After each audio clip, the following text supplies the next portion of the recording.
بەناوی خۆی بەخشەدەی میهرەبان ئەمڕۆ یەکی یەک لە ساڵی 2010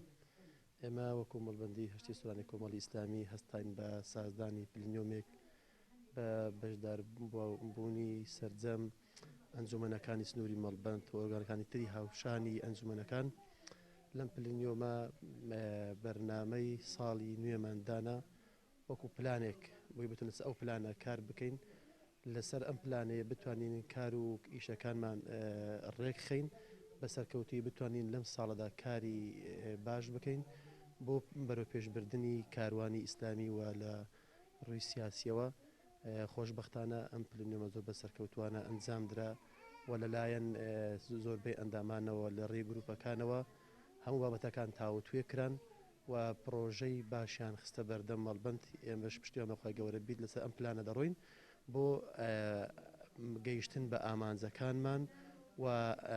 بەرەو پێشبردننی کاری مەڵبەند لە سنووری ئێمەدا من سوپاسی هەموو ئەندامەکان دەکەم و دەستیان خۆش بیت و زۆر ماندی بوونیان چێشە تا